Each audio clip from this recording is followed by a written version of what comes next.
اللهم صل على سيدنا ومولانا محمد عافية الأبدان وشفائها وطب القلوب ودوائها ونور الأبصار وضيائها وآله وصحبه الكرام وابنه الكريم الغوث الأعظم الأفخم الهمام وحزبه يبارك وسلم. آمد کا شور سن کر گھر آئے ہیں بھکاری، آمد کا شور سن کر گھر آئے ہیں بھکاری، گھیرے کھڑے ہیں رستہ صبح شب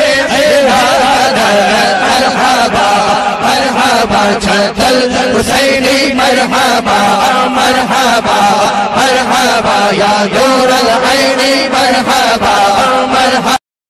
اپنے نبی کی محبت کا دم بھرتے رہنا. جب بھی آپ کو اب ماہ میلاد کی آمد ہے، ماہ میلاد النبی صلی اللہ علیہ وسلم کی آمد ہے. مرحبا مرحبا یا شہر ربیع الاول، اے ربیع الاول کے مبارک مہینے تیرا آنا مبارک ہو ہمارے لیے. یا شہر میلاد، اے میلاد کے مہینے تیرا آنا مبارک ہو ہمارے لیے.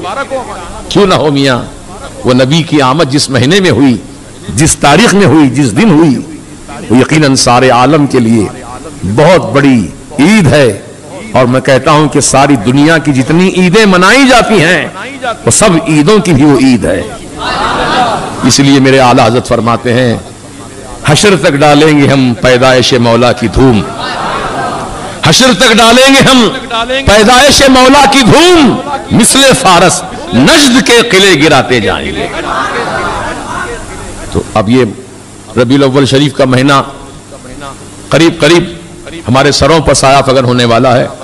تو اس ماہ میلاد کی آمد کے موقع پر اپنے اپنے محلوں میں، اپنے اپنے گھروں میں خصوصی اہتمام کیجئے. روزانہ درود شریف کی محفل منعقد کیجئے. اپنے گھر والوں کو بٹھائیے، چھوٹوں کو بڑوں کو سب کو درود کا دسترخوان بچھائیے اور درود شریف پڑھیے، جتنا پڑھ سکتے ہو پڑھیے. اور اپنے گھروں کو روشنی سے سجائیے، پرچم لہرائیے. پرچم لہرانا اور روشنی کا اہتمام کرنا یہ ناجائز فضول خرچی یا بدعت کا کام نہیں، بلکہ یہ اللہ پاک کی سنت، جبریل علیہ السلام کی سنت. سمجھے آپ؟ جیسا کہ میرے سرکار کی آمد جب ہو رہی تھی، بی بی آمنہ کے مکان کے اطراف و اکناف اور آنگن میں آسمان کے تارے اتر آئے تھے.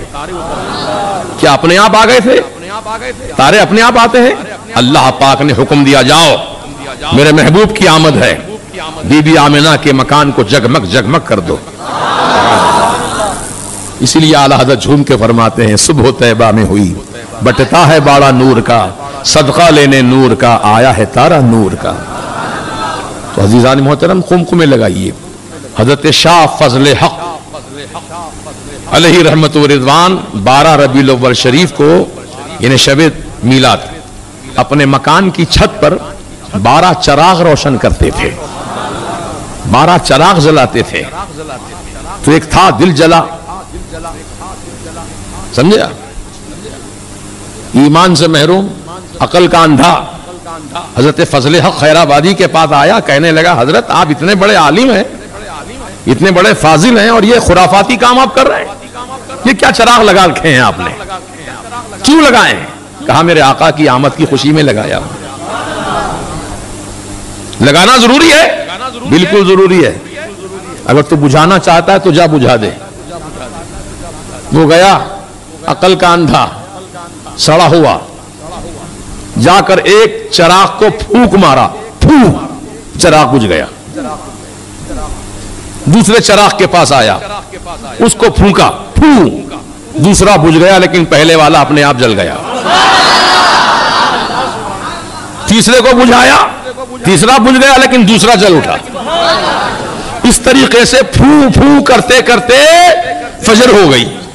فجر کا وقت آ گیا، پھو کر رہا ہے، پھو کر رہا ہے.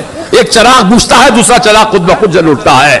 کہا کیا بجھا دیا؟ کہا حضرت بجھاتا تو لیکن خود بخود جل اٹھتے ہیں. تو کہا نادان ابھی نہیں سمجھا تو، جس چراغ کو فضل حق نے روشن کیا اس کو تو نہ بجھا سکا، جس چراغ محمدی کو اللہ نے روشن کیا ہے اس کو کون بجھا سکتا ہے؟ خاک ہو جائیں عدو جل کے مگر ہم تو رضا، دم میں جب تک دم ہے ذکر ان کا سناتے جائیں گے. دعوت کیا تھا اللہ تعالیٰ نے ارشاد فرمایا قل بفضل اللہ وبرحمتہ فبذلک فلیفرحوا، اے محبوب آپ فرما دیجئے اپنے غلاموں سے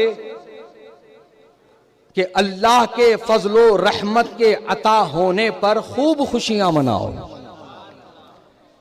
تو تفسیر روح المعانی میں صاحب تفسیر یعنی حضرت سیدنا ابن عباس رضی اللہ تعالی عنہ نے اس کی تشریح تفسیر یوں فرمائی ہے کہ رب تعالیٰ نے جو اس آیت میں فضل فرمایا ہے، اس فضل سے مراد علم ہے، اس فضل سے مراد علم ہے۔ اور آگے جو رب تعالیٰ فرما رہا ہے وَبِرَحْمَتِهِ، اور اس کی رحمت کے تعلق سے صاحب تفسیر روح المعانی، تفسیر روح المعانی حضرت سیدنا ابن عباس رضی اللہ تعالی عنہ فرماتے ہیں کہ یہاں مراد رحمت للعالمین سرکار ہیں، رحمت للعالمین سرکار ہیں، اور رب تعالیٰ فرما رہا ہے میرا فضل اور میری رحمت ملنے پر خوشی مناؤ، خوشی مناؤ، خوشی مناؤ، فَلْيَفْرَحُوا۔ اور دوسرے مفسرین جو اس آیت کے تحت تفسیر فرمائے ہیں یہی سے مراد وہ بھی نبی کو ہی لیتے ہیں۔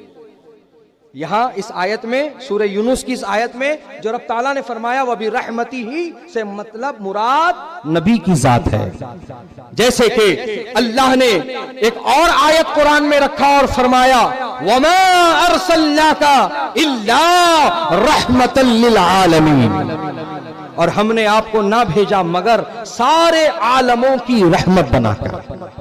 تو اس آیت سے بھی میرے آقا ہی مراد ہے، رحمت للعالمین بھی میرے آقا ہیں جو اللہ تعالیٰ نے فرمایا ہے جن کے لیے، اور سورہ یونس کی اس آیت میں بھی وَبِرَحْمَتِهِ سے مراد نبی ہی کی ذات ہے جو اللہ نے ہمیں عطا فرمائی ہے، جس پر اللہ تعالیٰ ہمیں خوشی منانے کو کہہ رہا ہے۔ ہم کو کہہ رہا ہے، کن کو کہہ رہا ہے؟ ایمان والوں کو کہہ رہا ہے۔ کن کو کہہ رہا ہے؟ ایمان والوں سے کہہ رہا ہے۔ ایمان والوں کو کہا گیا ہے، ایمان والوں کو فرمایا گیا ہے کہ اللہ کے فضل و رحمت کے عطا ہونے پر خوشی مناؤ۔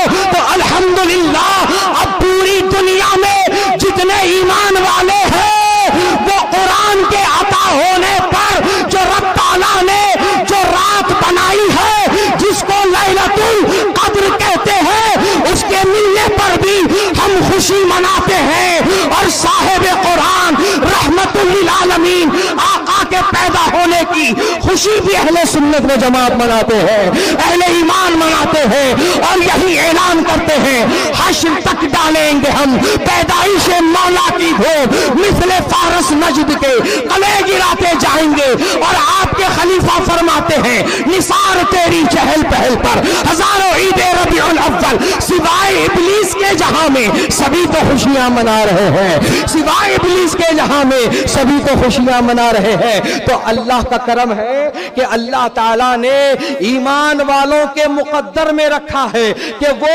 شب قدر کی بھی خوشی منائے، صاحب قرآن کی بھی آمد کی خوشی منائے۔ تو الحمدللہ ہم ہی ہیں میلاد والے، ہم ہی ہیں معراج والے۔ ہم نبی کا میلاد بھی مناتے ہیں اور نبی کا معراج بھی مناتے ہیں، اور یہی حقیقت ہے، اور یہ ان خبیثوں کے لیے جواب ہے جو ہمیں یہ مشورہ دیتے ہیں کہ میلاد نہ منا کر وفات منا لو۔ اور اسی مبارک مہینے میں ہمارے آقا اور آپ کے آقا، ساری کائنات کے آقا محمد رسول اللہ صلی اللہ علیہ وسلم کی آمد ہوئی، سرکار کی آمد ہوئی۔ سرکار اسی مبارک مہینے میں 12 ربیع الاول شریف کو دوشنبہ کے دن صبح صادق کے وقت مکہ المکرمہ کی دھرتی پر میرے سرکار جلوہ فرما ہوئے۔ لیکن آج ایک فتنہ وہابیت ایک زوروں سے پھیلایا جا رہا ہے، اخباروں کے ذریعے، لٹریچر کے ذریعے، تقریروں کے ذریعے کہا جا رہا ہے کہ حضور کی پیدائش 12 تاریخ کو نہیں ہوئی، 9 ربیع الاول کو ہوئی سرکار کی ولادت۔ عزیزان محترم، اب مسلمانوں کے دل میں جو 12 تاریخ کی عظمت ہے، اس عظمت کو گھٹانے کے لیے 9 تاریخ لائی گئی. کبھی سنے زندگی میں 9 تاریخ کو حضور پیدا ہوئے؟ لیکن اب یہ سال زوروں پر معاملہ چل رہا ہے. ڈاکٹر صاحب جانتے ہیں، اقبال صاحب ہمارے اخباروں میں نے کئی جگہ پڑھا ہے کہ حضور کی ولادت 9 ربیع الاول شریف کو ہوئی ہے. 9 ربیع الاول کو ہوئی ہے. سرکار کی ولادت 12 ربیع الاول شریف کو ہوئی ہے. وہ روایتیں جو 9 تاریخ یا 7 تاریخ سے متعلق ہیں وہ معتبر نہیں ہیں، نہ اس پر اجماع امت ہے. اور 12 ربیع الاول شریف کی تاریخ وہ تاریخ ہے جس پہ ساری دنیا کے مسلمانوں کا، علماء کرام کا، مشایخ اعظام کا، اولیاء کرام کا اجماع ہے. اجماع. شارح بخاری روایت بیان کرتے ہیں کہ 750 سال پہلے، کتنے سال پہلے؟ 750 سال پہلے مکۃ المکرمہ میں 12 ربیع الاول شریف کو عید میلاد النبی منائی جاتی تھی. اس دن لوگ چھٹی مناتے تھے، کاروبار بند رکھتے تھے. لیکن آج کے دور میں ہم دیکھتے ہیں جتنے بدبودار سڑے ہیں اپنے کاروبار کھلے رکھتے ہیں، مدرسے ان کے چالو رہتے ہیں، کام کاج برابر چلتا رہتا ہے. یعنی حضور کی محبت دل میں نہیں ہے، اس لیے تو دکان کھلی رکھا ہے. سرکار کی محبت دل میں ہوتی تو دکان 12 ربیع الاول شریف کو بند ہو جاتی. میں کہتا ہوں تیرا باپ مر جائے تو کیا اس دن دکان کھلی رکھے گا؟ کیا تیرے گھر میں شادی ہو اس دن تو دکان کھلی رکھے گا؟ ہرگز نہیں، بلکہ مصروفیات کے اعتبار سے دکان کو بند رکھے گا. تو کہتا ہوں ارے شہنشاہ کون و مکان کی آمد ہے، جس کے صدقے میں زمین بنی، جس کے صدقے میں آسمان بنا، جس کے صدقے میں تم بنے، جس کے صدقے میں ہم بنے، جس کے صدقے میں کائنات کا ذرہ ذرہ پیدا کیا گیا. وہ نبی اگر نہ ہوتے تو اللہ کسی کو پیدا ہی نہ کیا ہوتا. کم از کم اس نبی کی آمد جشن مناؤ، اس نبی کی آمد پر جشن عید میلاد النبی مناؤ. اللہ کا شکریہ ادا کرو کہ میں مالک و مولا تو نے ہمارے پاس ایسا پیارا نبی بھیجا ہے جو رحمت للعالمین بن کر تشریف لائے ہیں، شفیع المذنبین بن کر تشریف لائے ہیں، اور اللہ تبارک و تعالیٰ کی بارگاہ سے نور بن کر آئے ہیں، برہان بن کر آئے ہیں، دلیل بن کر آئے ہیں. اللہ اکبر. اور اللہ کی طرف سے سراج منیرہ بن کر آئے ہیں، اللہ کی طرف دعوت دینے والا بنا کر بن کر آئے ہیں. تو حضور پاک صلی اللہ علیہ وسلم کی ولادت کے دن مکۃ المکرمہ میں حرم شریف سے مسلمان مشعلے ہاتھ میں لے کر وہ بی بی آمنہ رضی اللہ تعالی عنہا کے مکان تک جلوس نکالتے تھے، جلوس میلاد النبی. سمجھے؟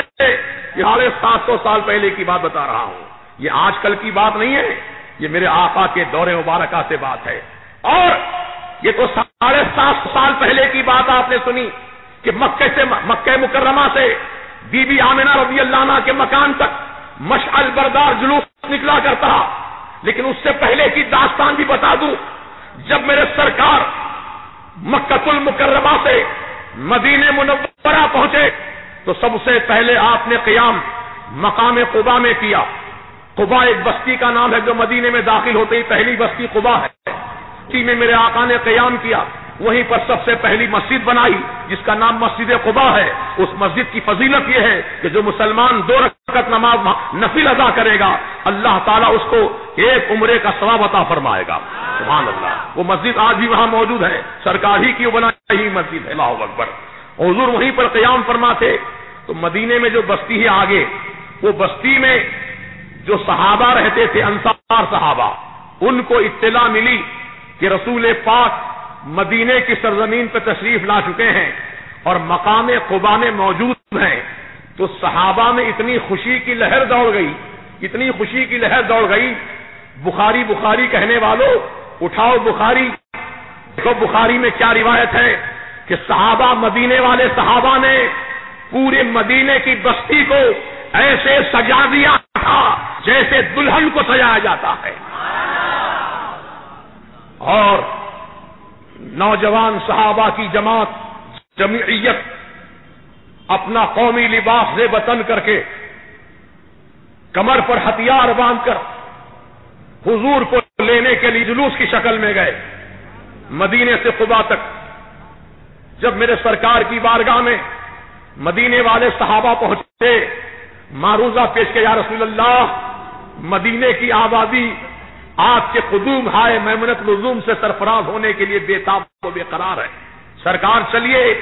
مدینے والے اپنی آنکھیں بچھا کر راہ میں آپ کا استقبال کرنے کھڑے ہیں، سرکار چلیے، مدینے کا بچہ بچہ آپ کا منتظر ہے آقا، عورتیں مرد بوڑھے جوان سبھی آپ کی محبت میں دن گزار رہے ہیں، سرکار چلیے مدینے کی بستی کو۔ تو میرے آقا نے چلنے کا ارادہ فرمایا، اونٹنی پر سوار ہوئے سرکار، اور ہر صحابی کی تمنا تھی کہ سرکار کو میں اپنے گھر لے جاؤں گا، اپنے گھر ٹھہراؤں گا، اپنے گھر میں قیام کراؤں گا، میری قسمت کی معراج ہو جائے گی۔ سب صحابہ تڑپ رہے ہیں، سب صحابہ بے چین ہیں کہ آقا میرے گھر میں آئیں، میرے گھر میں آئیں، لیکن سرکار نے دیکھ لیا صحابہ کی بے قراری کو، فرمایا کہ دیکھو مدینے والو، اللہ تعالیٰ نے میری اونٹنی کو معمور فرما دیا ہے، یعنی میری اونٹنی کو اللہ نے حکم دے دیا ہے، میری اونٹنی جس کے دروازے کے سامنے بیٹھ جائے گی میں اسی کے گھر میں قیام کروں گا، میں اسی کے گھر میں قیام کروں گا۔ تو صحابہ بہرحال حضور کو جلوس کی شکل میں لے کر گئے مقام قباء سے مدینے تک، اور کیا پڑھتے ہیں؟ طلع البدر علينا من ثنية الوداع وجب الشكر علينا ما دعا لله داعي۔ کیا مطلب ہے ان اشعار کا؟ طلع البدر علينا، ہم پر چاند طلوع ہو گیا، بدلیوں میں سے چاند نظر آ گیا، ہم پر طلوع ہو گیا۔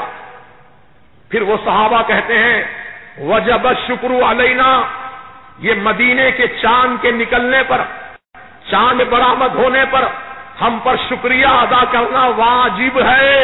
وجب الشکر علینا، ہم پر شکریہ ادا کرنا واجب ہے۔ ما دعا للہ داعی، کیونکہ پیارے نبی جب بھی بلاتے ہیں اللہ ہی کی طرف دعوت دے کر بلاتے ہیں، داعی اللہ بن کر آئے ہیں۔ اے پیارے نبی آپ کا آنا مبارک ہو، آپ کا آنا مبارک ہو۔ سرکار مدینہ کے استقبال میں ترانے پڑھے جا رہے ہیں اور حضور کا استقبال ہو رہا ہے۔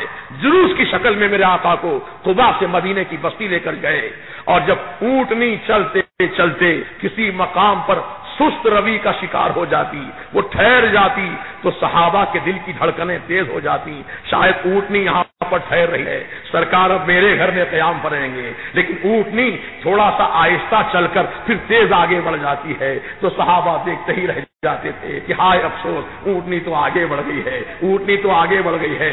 چلتے چلتے اونٹنی حضرت سیدنا ابو ایوب انصاری رضی اللہ تعالیٰ عنہ کے دروازے کے سامنے اونٹنی آ کر بیٹھ گئی۔ ابو ایوب انصاری صحابی کا یہ حال تھا خوشیاں کہ سرکار مدینہ کی اونٹنی کے بیٹھنے پر اتنا خوش ہو گئے صحابی رسول کہ وہ اونٹنی کے پیشانی کو چومتے جاتے تھے، کبھی ہوٹوں کو بوسا دیتے تھے۔ اے اونٹنی تو میرے لیے کتنی مبارک ہے کہ میرے آقا کو میرے گھر کے دروازے تک پہنچا دیا تو۔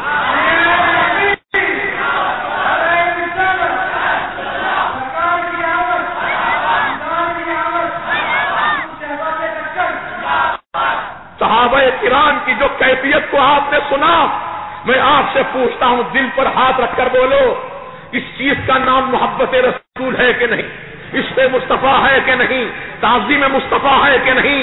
ارے یہی تو کوٹ کوٹ کے صحابہ میں بھرا ہوا تھا، محبت رسول کے ان کے سینے میں بھی عشق مصطفیٰ بھی تھا، سجدے بھی تھے، روزے بھی تھے، زکاتیں بھی تھی، حج بھی تھے، عمرے بھی تھے، سب تھا، لیکن پہلے محبت رسول ان کے سینے میں۔ طلع البدر علينا من ثنيات الوداع وجب الشكر علينا وجب الشكر علينا ما دعا لله داعي۔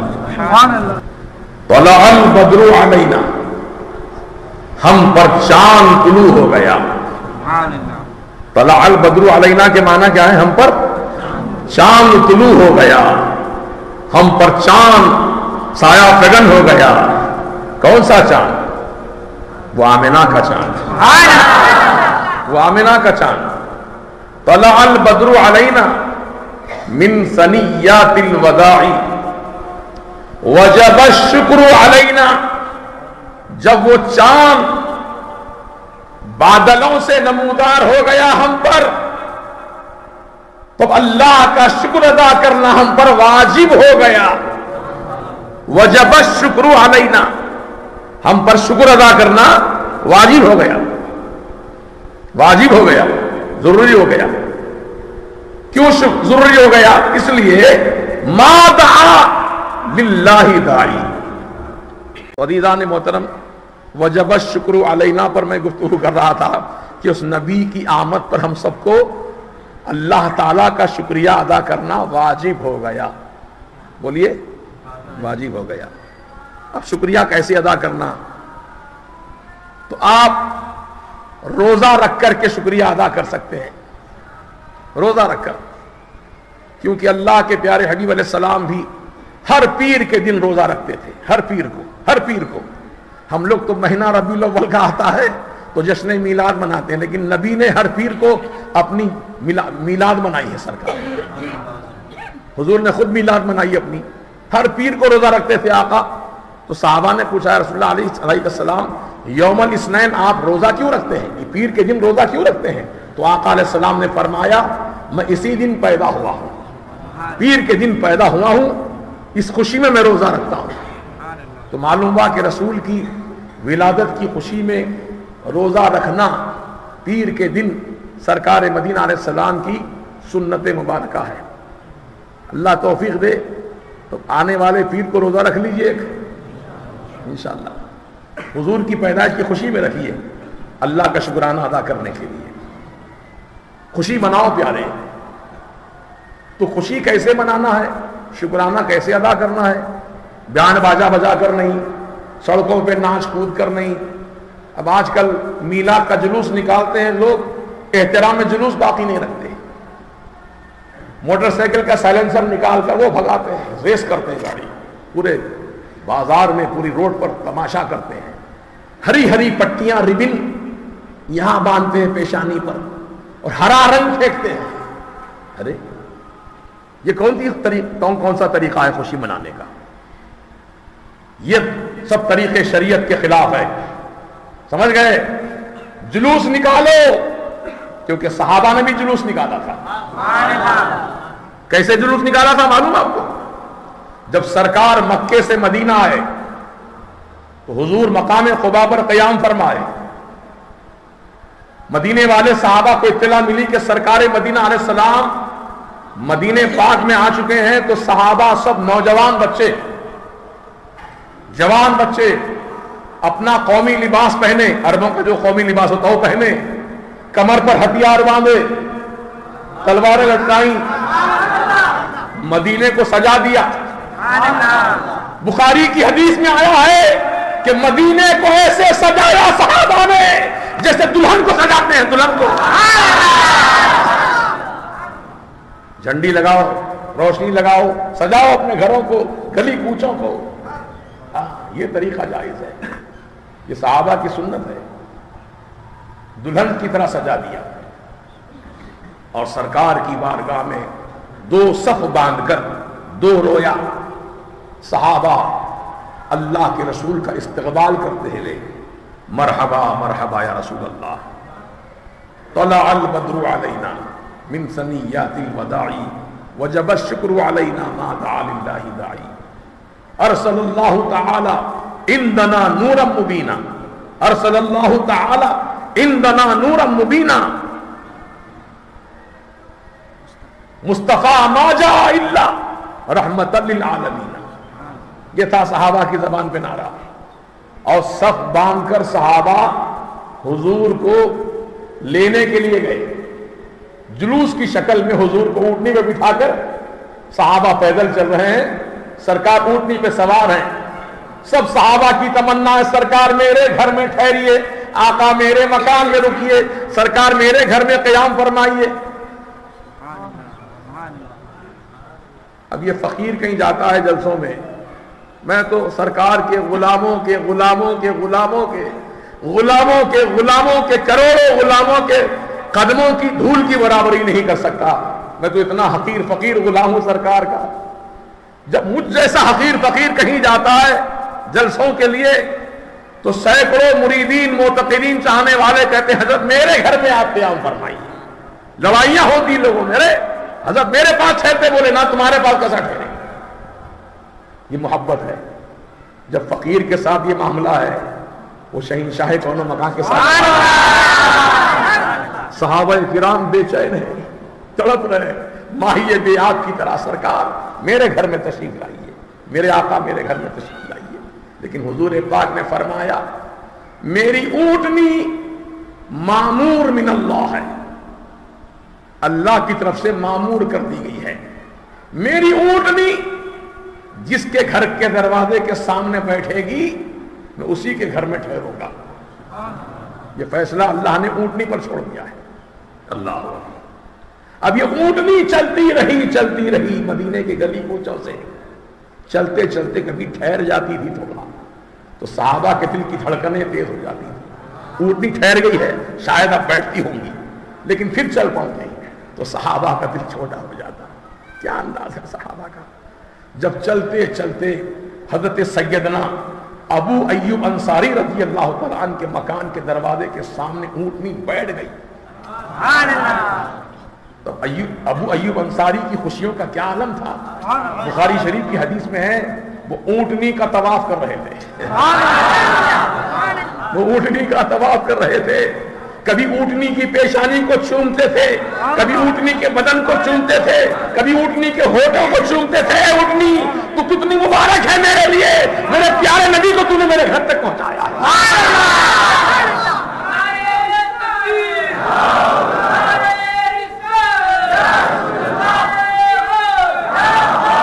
نثار تیری چہل پہل پر ہزاروں عید ربیع الاول، سوائے ابلیس کے سبھی تو خوشیاں منا رہے تھے.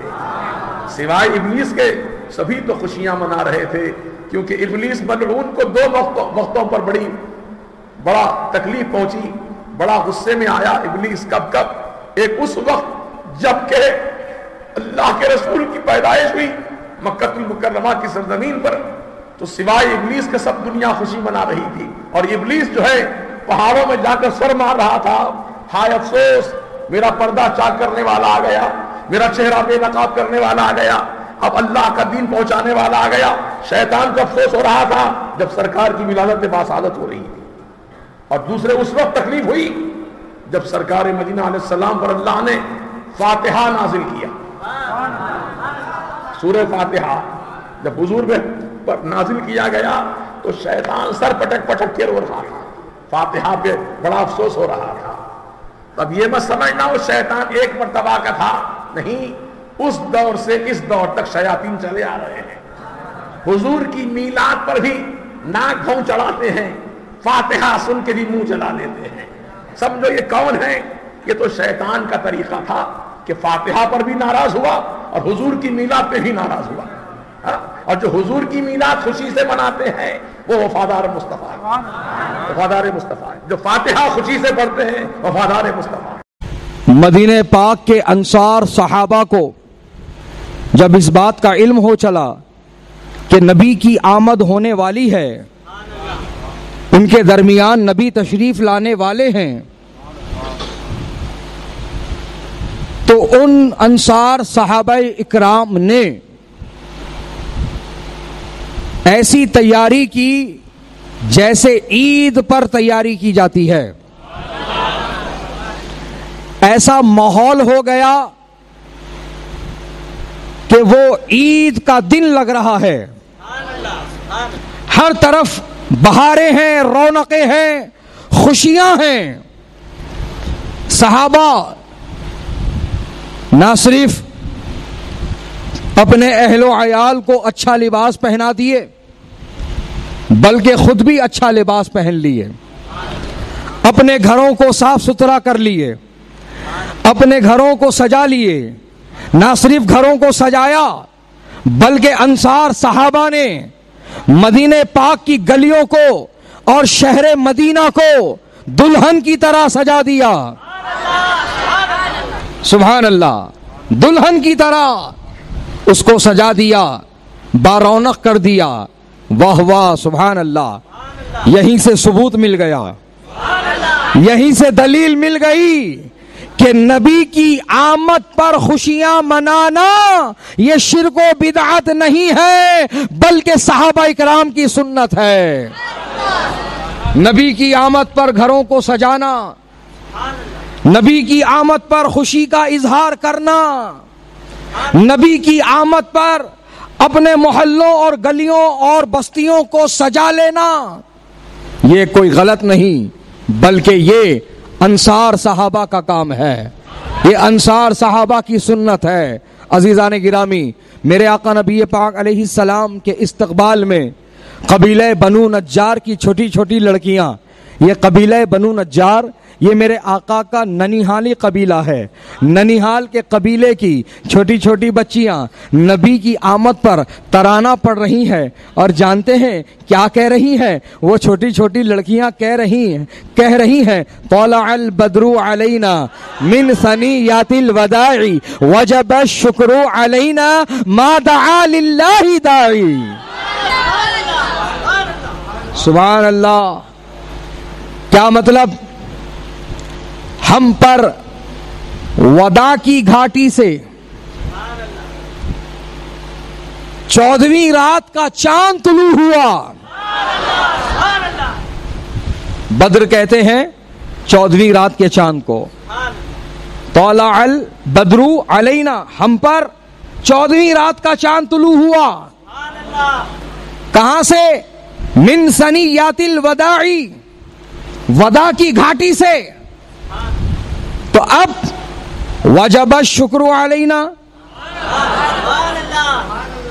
اس 14ویں رات کے چاند کے ہم پر طلوع ہونے پر ہم سب پر اللہ کا شکر ادا کرنا واجب ہے. ہم سب پر اللہ کا شکر ادا کرنا واجب ہے, اور اس وقت تک واجب ہے جب تک لوگ اللہ سے دعا مانگ رہے ہیں. وجب الشکر علینا ما دعا للہ داعی, جب تک دعا مانگنے والے اللہ سے دعا مانگ رہے ہیں. سبحان اللہ سبحان اللہ. عزیزان گرامی, ایک خوشی کا ماحول ہے کہ نبی کی آمد پر یہ خوشی کا اظہار ہو رہا ہے. عزیزان گرامی, اور پھر صحابہ اکرام نے نبی کو آبادی میں جلوس کے ساتھ لے کر کے آئے. جلوس کا ثبوت بھی لے لو. نبی کو جلوس کے ساتھ مسجد قباء سے لے کر کے آبادی تک, سمجھنے کے لیے سمجھو, وہاں تک جہاں آج مسجد نبوی شریف بنا ہوا ہے, مسجد نبوی شریف بنی ہوئی ہے. عزیزان گرامی, وہاں تک جلوس نکالا صحابہ نے. عزیزان گرامی, وہاں تک جلوس نکالا صحابہ نے. اور جلوس کیسا نکالا یہ سمجھنے والی بات ہے. خوشی تو ہے, نبی کے آنے کی خوشی تو ہے, نبی کے ان کے یہاں پہنچنے کی خوشی تو ہے, نبی کے قریب ہونے کی خوشی تو ہے, لیکن خوشی کے نام پر وہ لوگ شریعت کی حدوں کو پھلانگ نہیں رہے ہیں. اے نوجوانوں, ہوش کی آنکھیں کھولو. خوشی کے نام پر جو آج تمہارا یہ تھرکنا, مٹکنا, کمر مٹکانا, تھالیاں پیٹنا, سیٹیاں بجانا, شعبدے بازیاں کرنا, کرتب بازیاں کرنا, یہ خوشی نہیں, اور نہ یہ خوشی کے نام پر جائز ہے, بلکہ یہ تمہاری طبیعت کا مزہ ہے. تم کو اچھا لگتا ہے اسی لیے تم کر رہے ہو. تو پتا چلا کہ تم میلاد نہیں منا رہے ہو بلکہ تم اپنا انٹرٹینمنٹ کر رہے ہو. اگر واقعی تم نبی کے عاشق ہو، اگر واقعی تمہیں نبی سے الفت و محبت ہے اور تم نبی کا میلاد منانا چاہتے ہو تو پیارے یہ جو طبیعت کا مزہ ہے اس کو چھوڑ دو، یہ جو کمر مٹکانا ہے اس کو بند کر دو، یہ تھالیاں پیٹنا بند کر دو، یہ ڈی جے لگا کر ناچنا بند کر دو، یہ اسموک مشین، یہ پیپر کے پٹاخے، یہ سارے بدکار کام بند کر دو، یہ جو تم سیٹیاں بجا رہے ہو، یہ جو پنگیاں بجا رہے ہو، یہ جو ڈھول تاشے پیٹ رہے ہو، ان سب کو بند کر دو، اور پھر یہ یاد رکھو کہ حقیقت میں نبی کا میلاد وہی منا رہا ہوتا ہے جو نبی کے میلاد کی خوشی میں نبی پر درود و سلام پڑھ رہا ہوتا ہے، نبی کی میلاد کی خوشی میں نبی کی نعت پڑھ رہا ہوتا ہے، نبی کی آمد پر مرحبا مرحبا کا ترانہ پڑھ رہا ہوتا ہے، وہی حقیقت میں میلاد منا رہا ہوتا ہے۔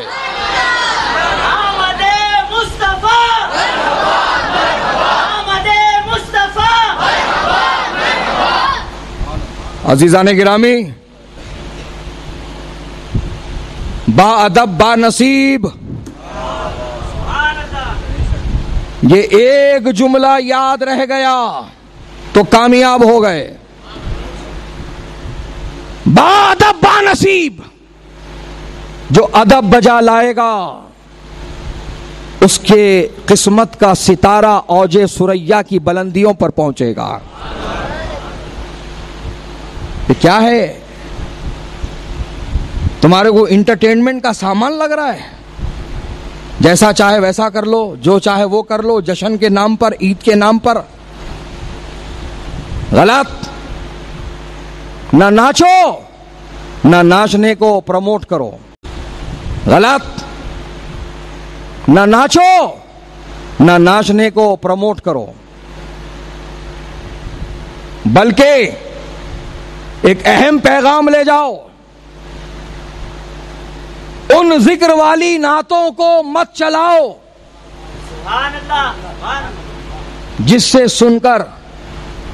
جس کو سن کر لوگوں کے ناچنے کا موڈ بنتا ہے۔ سمجھ رہے ہو؟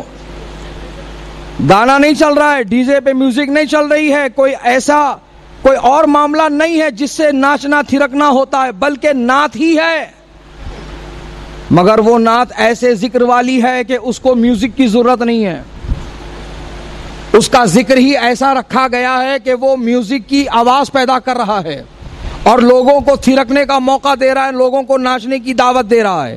تو پیارے وہ نعت ہی مت لگاؤ، وہ نعت ہی مت لگاؤ۔ کیا نعتوں کی کمی ہے؟ بولو، کیا نعتوں کی کمی ہے؟ لگاؤ نا۔ زمین و زمان تمہارے لیے، مکین و مکان تمہارے لیے، چنین و چنا تمہارے لیے، بنے دو جہاں تمہارے لیے۔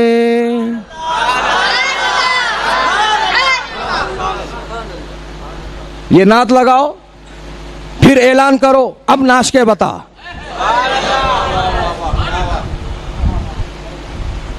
فرق سمجھ میں آ رہا ہے؟ لگاؤ نا یہ نعت۔ کعبے کے در کے سامنے مانگی ہے یہ دعا فقط، ہاتھوں میں حشر تک رہے دامن مصطفیٰ فقط۔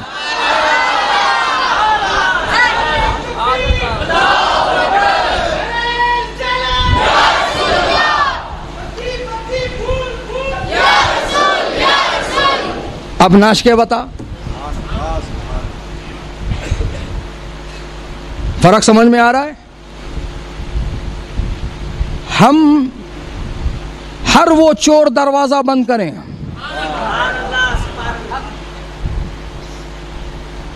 جو میلاد کو بدنام کرنے کا ذریعہ بنتے ہیں، بلکہ خود بھی ادب والے بنیں اور دوسروں کو بھی ادب کا سلیقہ دیں۔ بات سمجھ میں آ گئی جی؟ دکھاوا نہیں کرنا ہے، شور شرابہ نہیں کرنا ہے، اور ہم کو ایسی کوئی چیز نہیں کرنی ہے جو اللہ رسول کو ناراض کرنے کا ذریعہ ہو جائے. بات سمجھ میں آ رہی ہے؟ کوئی مستی نہیں، مذاق نہیں، مٹر گشتی نہیں. ادب ادب ادب ادب، ایسا ادب کہ ادب والوں نے کہا ادب کا حیث زیر آسمان از عرش نازک تر، نفس گم کردہ می آیت جنید و بایزید ای جان. یہ اس رسول مکرم کا میلاد ہے، یہ اس رسول محتشم کا میلاد ہے کہ اس رسول مکرم و محتشم کی بارگاہ میں حضرت جنید بغدادی اور حضرت بایزید بستامی جیسے جلیل القدر اولیاء اللہ جب بارگاہ میں ہوتے تو سانسوں کو بھی بند کر لیتے تھے. یہ اس رسول پاک کا میلاد ہے. تو یہاں منمانی نہیں چلے گی، یہاں طبیعت نہیں چلے گی، یہاں شریعت چلے گی. الحمدللہ. تو شریعت والے بنو، شریعت کے پابند بنو. اور وہ جو پنگیاں چل رہی ہیں 2 سال سے لگاتار، ہر بچے کے ہاتھ میں پنگی، شور شرابہ آوازیں پیدا کر رہے ہیں. عزیزان گرامی، حقیقت میں تم دوسروں کی تائید کر رہے ہو، غلط چیزوں کی تائید کر رہے ہو، اور غلط جس کو پسند آ جائے وہ کبھی بھی خوش نہیں رہ سکتا اور کامیاب نہیں ہو سکتا. اے مسلمانوں، جتنی آواز تم ان پنگیوں کی نکال رہے ہو، میں چاہتا ہوں کہ اس سے دگنی آواز تم نعرے رسالت کی لگاؤ. نعرے رسالت کی آواز بلند کرو. سبحان اللہ. کیوں؟ کیونکہ یہ رحمت والوں کے لیے رحمت ہے. یہ نعرہ ایمان والوں کے لیے رحمت ہے، اور باطلوں کے لیے سینہ توڑ دینے والی چیز ہے، ان کا دل جلا دینے والی چیز ہے، ان کو مایوس اور انہیں غمزدہ کر دینے والی چیز ہے. اور یہی میرے امام فرما رہے ہیں، یا رسول اللہ کی کثرت کیجئے. غیظ میں جل جائے بے دینوں کے دل. کیا جل جائے؟ غیظ میں جل جائے. کس کے دل؟ بے دینوں کے دل. غیظ میں جل جائے بے دینوں کے دل. یا رسول اللہ کی کثرت کیجئے، یا رسول اللہ کی کثرت کیجئے. یا رسول اللہ کا نعرہ لگاؤ.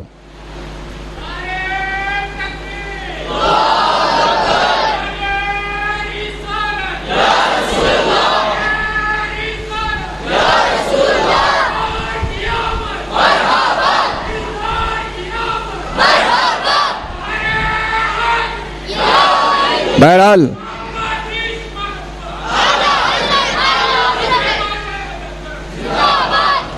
تم اپنی محفلوں میں، اپنے جلوس میں، اپنی ریلی میں نبی کا نعرہ لگاؤ، نعرے رسالت بلند کرو، نعت پڑھو، قصیدہ بردہ پڑھو، قصیدہ نور پڑھو، طلع البدر علینا پڑھو، واحسن منک لم تر قط عینی پڑھو. جو چیز پڑھنے کی ہے، جو چیز کرنے کی ہے وہ کرو. یہ کیا ناچ رہے ہیں، ڈانس کر رہے ہیں، کمر مٹکا رہے ہیں؟ کون ہے تم؟ تمہارا تعلق کہاں سے ہے؟ تم کون سے خاندان سے ہو؟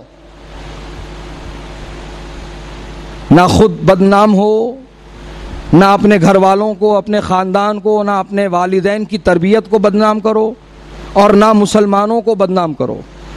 وہ کام کرو کہ لوگ دیکھ کر خوش ہو جائیں، لوگ دیکھ کر خوش ہو جائیں اور یہ کہنے پر مجبور ہو جائیں کہ واقعی مسلمان باادب قوم ہے، مسلمان نبی کی عاشق قوم ہے، مسلمان اپنے نبی سے وفادار ہے، اور وہ لوگ وہی کرتے ہیں جو اللہ رسول نے کرنے کو کہا ہے، اور وہ بالکل نہیں کرتے جس سے ان کے رب نے اور ان کے رسول نے منع کر دیا ہے۔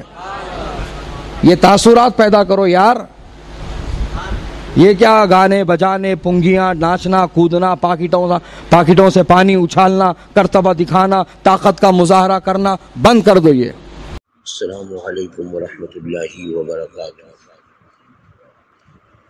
عموماً جو ڈی جے بجائے جاتے ہیں ان میں میوزک ہوتی ہے، اور میوزک کا ڈول باجے تاشے سے ہو یا ڈی جے سے ہو حرام ہے۔ رسول اکرم سید عالم صلی اللہ تعالیٰ علیہ وسلم کا ارشاد گرامی ہے کہ یستحلون الحر والحریر والمعازف، یعنی اخیر زمانے میں کچھ لوگ زنا اور ریشمی کپڑوں اور باجوں کو حلال سمجھیں گے۔ یہاں رسول اکرم صلی اللہ تعالیٰ علیہ وسلم نے باجوں کو زنا کے ساتھ ذکر فرمایا ہے، اس سے اس کی حرمت کا آپ اندازہ لگا سکتے ہیں۔ فقہائے کرام نے بھی مزامیر کو حرام فرمایا ہے، اور بزرگان دین کے مکتوبات میں بھی مزامیر کو زنا کے ساتھ شمار فرمایا۔ لہذا 11ویں شریف 12ویں شریف کے جلوس ہوں یا بزرگان دین کے صدر کے جلوس ہوں یا شادی بیاہ کا موقع ہو، بہرحال میوزک کے ساتھ ڈی جے بجانا یا ڈھول باجے تاشے وغیرہ بجانا، اگرچہ اس کے ساتھ نعت شریف یا منقبت پڑھی جائے، ہرگز جائز نہیں۔ لہذا میں فقیر قادری محمود اختر القادری رفیع عنہ اپنے تمام دینی بھائیوں سے اس بات کی گزارش کرتا ہوں کہ وہ ان مقدس مواقع پہ اس طرح کے گناہ کے کام سے بچیں، اور جن بارگاہوں کی طرف ان جلوس اور جلسوں کی نسبت ہے ان بارگاہوں کا احترام کریں، اور بجائے ثواب کے گناہ مول لینے کی ہرگز کوشش نہ کریں۔ اللہ تعالیٰ اپنے حبیب پاک صلی اللہ تعالیٰ علیہ وسلم کے صدقے میں تمام لوگوں کو راہ راست پر ہمیشہ چلائے، اور مسلک حق، مسلک اہل سنت، جسے پہچان کے لیے زمانے میں مسلک اعلیٰ حضرت کہتے ہیں، اسی سچے مسلک پہ مضبوطی سے گامزن فرمائے۔ آمین آمین آمین بجاہ النبی سید المرسلین علیہ الصلاۃ والتسلیم۔ محمود اختر القادری رفیع عنہ۔